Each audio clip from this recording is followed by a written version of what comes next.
નમસ્કાર, આપ જોઈ રહ્યા છો Z24 કલાક। હું છું આપની સાથે ધરા। એક બ્રેકિંગ ન્યૂઝ મળી રહ્યા છે અમદાવાદથી। શરૂઆત કરીએ અમદાવાદમાં બીઆરટીએસ બેફામ। પાંજરાપોળ પાસે બીઆરટીએસ બસે વૃદ્ધને અડફેટે લીધા છે। આ બ્રેકિંગ ન્યૂઝ મળી રહ્યા છે।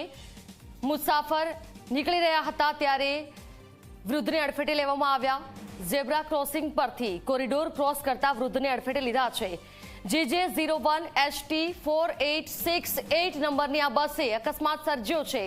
Z24 કલાકની ટીમને જોતા બસ ચાલક ત્યાંથી બસ ભગાડીને ફરાર થયો। વૃદ્ધને 108 મારફતે હોસ્પિટલમાં ખસેડવામાં આવ્યા છે। તો વૃદ્ધને ઈજાઓ પહોંચી છે। ગંભીર રીતે ઈજાગ્રસ્ત વૃદ્ધને હોસ્પિટલ ખસેડવામાં આવ્યા છે।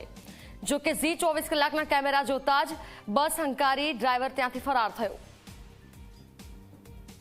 બીઆરટીએસ કોરિડોર યમરાજ બનીને રસ્તા ઉપર ફરી રહી છે અને ચાલક કે જેઓ રોડ ક્રોસ કરી રહ્યા હતા બીઆરટીએસ બસમાંથી પસાર થવું અને હાલ એક વ્યક્તિનું આમાં અકસ્માત થયું છે। બસ જો કે મીડિયા જોઈને તરત અહીંથી નીકળી ગઈ કે જેથી તેને કોઈ સવાલ ન કરી શકાય, પરંતુ ક્યાં સુધી આ રીતે જ માસૂમ કે જેઓ રોડ ક્રોસ કરતા હોય અને બીઆરટીએસ જોયા વગર તેમને એક્સિડન્ટ કરી દે।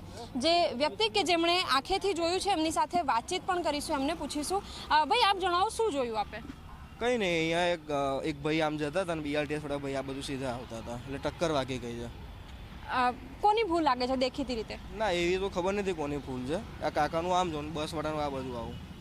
બિલકુલ, હાલ જે રસ્તા ઉપર હું ઊભી છું, આપ જુઓ કે અહીંથી બીઆરટીએસમાંથી જે પણ વ્યક્તિ કે જેઓ મુસાફરી લઈને અહીંથી બહાર નીકળે ત્યારે આ જ રસ્તો છે કે જ્યાંથી રોડ ક્રોસ કરી શકાય અને ઝેબ્રા ક્રોસિંગ ઉપરથી જ્યારે પસાર થવાની વારી આવે ત્યારે બસ સામેથી કોઈ પણ સ્થિતિને જોયા વગર અહીં ધીમી ગતિ રાખવી જોઈએ, પરંતુ એ ગતિ ધીમી નથી રાખતા અને જેના કારણે અકસ્માત થાય છે। અન્ય જે લોકો કે જેમણે આ અકસ્માત જોયો છે એમની સાથે વાતચીત કરીશું। આપ જણાવો, કયા પ્રકારની સ્થિતિ હતી?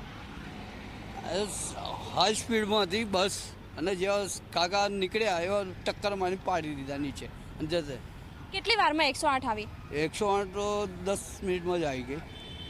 બિલકુલ, જે વ્યક્તિ કે જેઓ ઈજાગ્રસ્ત થયા છે એ વ્યક્તિને 108 મારફતે સોલા સિવિલ હોસ્પિટલમાં સારવાર માટે લઈ જવામાં આવ્યા છે, પરંતુ ઘણા બધા સવાલો થાય છે કારણ કે પાંજરાપોળ અગાઉ 2 થી 3 વર્ષ પહેલાં એવા અકસ્માત પણ થયા હતા જેની સામે બીઆરટીએસે ઘણી બધી સાવધાની રાખવાના વાયદાઓ કર્યા હતા, પરંતુ એ વાયદાઓ માત્ર કાગળ ઉપર રહી જાય છે અને અહીં અકસ્માત થવાના જે સિલસિલાઓ છે હજી પણ થઈ રહ્યા છે।